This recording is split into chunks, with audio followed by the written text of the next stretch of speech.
এখন যে বেশিরভাগ জায়গাতেই ধর্ম এবং ভগবান নিয়ে ব্যবসা চলছে সেটা নতুন করে বলার কিছু নেই। Hello everyone, welcome back to my channel vlog lovers movie and welcome back to my another video. ভিডিওর শুরুতেই এমন কথা কেন বললাম? তো চলো পুরো ভিডিওটা দেখতে থাকো, পুরোটা তোমাদেরকে খুলে বলবো। দিনটা ছিল এপ্রিলের 21 তারিখ, বাংলার 7 বৈশাখ। আজ আমাদের দুজনের বিবাহ বার্ষিকী। দুজনের 5 বছর বৈবাহিক জীবন পার করলাম।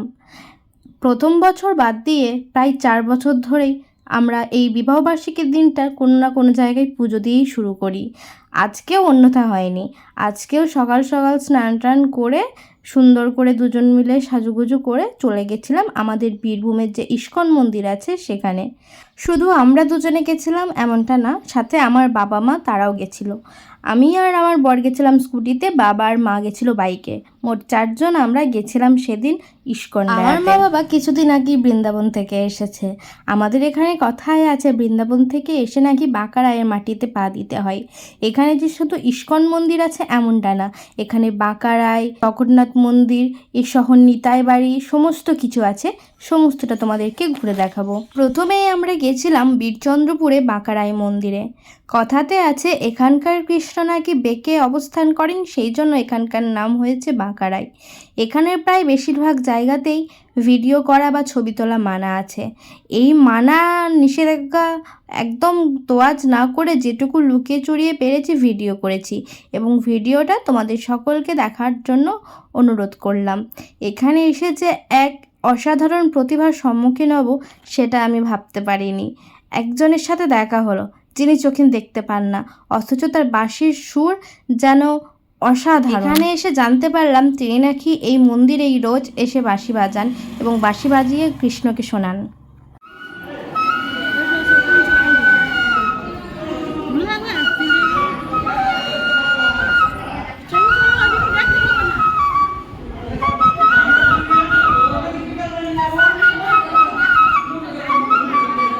কথায় আছে না, ভক্তের ভগবান শ্রীকৃষ্ণ।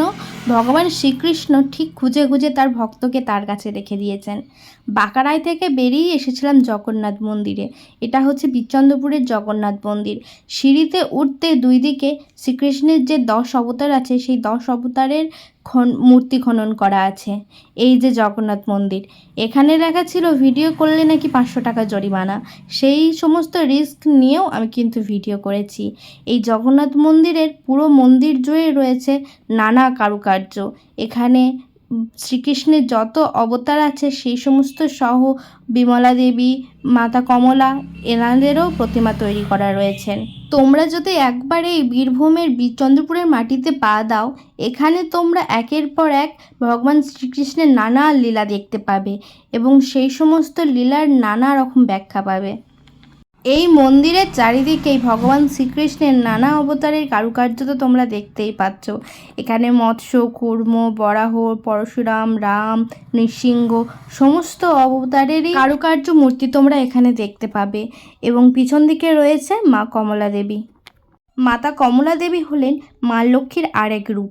যেখানে স্বয়ং জগন্নাথ দেব বিরাজমান, সেখানে মা লক্ষ্মী থাকবে না এটা অসম্ভব। তাই জগন্নাথ মন্দিরের ঠিক পাশেই রয়েছে মা কমলা দেবী। জগন্নাথ মন্দির থেকে বেরিয়ে আমরা গেছিলাম হাটুগাড়া জলাশয়ে। এখানে কথিত আছে যে মহাপ্রভু নিত্যানন্দ তার মাকে স্নান করাবার জন্য সমস্ত তীর্থের জলকে আহ্বান করেছিল। তাই এখানে সপ্ত নদী এবং সপ্ত সাগরের জলের মিশ্রণ রয়েছে। কথায় বলে এখানে স্নান করা আর গঙ্গা জলে স্নান করায় সমান পবিত্রতা মেলে। তাই এখানে এসে অনেকে স্নান করেন। এখানকার জলের পবিত্রতা যেহেতু গঙ্গা জলের সমান, তাই অনেকে আছে যে এখানকার জল ভরে নিয়ে গিয়ে গঙ্গা জলের মতো সেই জল দিয়ে পুজো আর্চা করেন। ওখান থেকে আমরা চলে এসেছিলাম সোজা গৌরনিতাইয়ের মন্দিরে। যদি কোনো ভক্ত দূর থেকে আসেন তাহলে তাদের জন্য এখানে বসবাস করারও ব্যবস্থা রয়েছে। এই যে বহুতল বাড়িগুলো দেখছো, এগুলো তাদেরই বসবাস করার জন্য। এই বীরচন্দ্রপুর ধামকে ছোটোখাটো মায়াপুর কিন্তু বলা যেতেই পারে। মায়াপুরে যে সমস্ত জিনিস রয়েছে আমাদের বীরচন্দ্রপুরেও প্রায় সে সমস্ত জিনিস রয়েছে। এটাই হচ্ছে আমাদের এখানকার গৌরনিতাই মন্দির। আমি গৌরনিতাইকে ক্যামেরাতে আনার চেষ্টা করেছি, কিন্তু কোনো কারণে সেটা ঠিকঠাকভাবে দেখায়নি। তারপর আমরা গেছিলাম পঞ্চপাণ্ডবের মন্দিরে।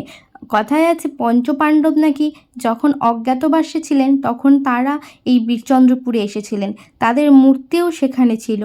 যেহেতু ভিডিও করা প্রায় জায়গাতেই মানা, তাই আমরা সেখানে ভিডিও করতে পারিনি। পঞ্চপাণ্ডবের মন্দির থেকে বেরিয়ে আমরা গেছিলাম নিতাই বাড়ি। নিতাই বাড়িতে তো প্রথমেই ফোন জমা নিয়েছিল, সেই জন্য আমরা সেখানকার কোনো ক্লিপও তুলতে পারিনি। তারপর আমরা এসেছিলাম ইস্কন মন্দিরে। এটাই হচ্ছে আমাদের বীরচন্দ্রপুরের ইস্কন মন্দির, যেখানে রাধাকৃষ্ণ সহ গৌরনিতাইয়ের মূর্তি প্রতিষ্ঠা করা আছে।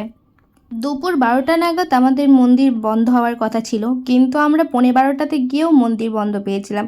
শুধু ইস্কন মন্দির বন্ধ ছিল এমনটা না, নিতাই বাড়িও বন্ধ ছিল। তারপর এসেছিলাম আমরা সেই বাঁকারায়ে, কারণ এখানে আমাদের ভোগ খাওয়ার ব্যবস্থা ছিল।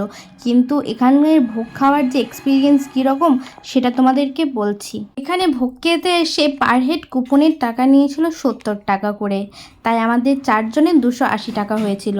ভোগের তরকারি ছিল পোলাও, সাদা ভাত, পাটের শাক, কুমড়োর তরকারি, পটল আলুর রসা, টক দই, মিষ্টি, পায়েস, এই সমস্ত কিছু। কিন্তু একটারও রান্না বিন্দুমাত্র ভালো ছিল না। জানি ভগবানের জায়গাতে এসে এই সমস্ত বলতে নেই, কিন্তু তারা তো ভগবানের প্রসাদ খাওয়ানোর জন্য আমাদের কাছে টাকা নিচ্ছে, কিন্তু সেই সমস্ত জিনিসেও কেন তারা ব্যবসা করবে? আপনাদের ভাতের চাল যে আতপ চাল ছিল নাকি রেশনের চাল আপনারা ধরতেও পারবেন না। কোনো তরকারিতে তো লবণ ছিলই না, যদি লবণ এক্সট্রা দিতে বলা হয়েছিল তো তারা কোনো কথা কানেই নেয়নি। এনাদের যে পায়েসটা ছিল সেই পায়েসের দুধটা না পুরো ফেটে গিয়েছিল। এদের ব্যবহার এবং পরিবেশনা অত্যন্ত খারাপ ছিল।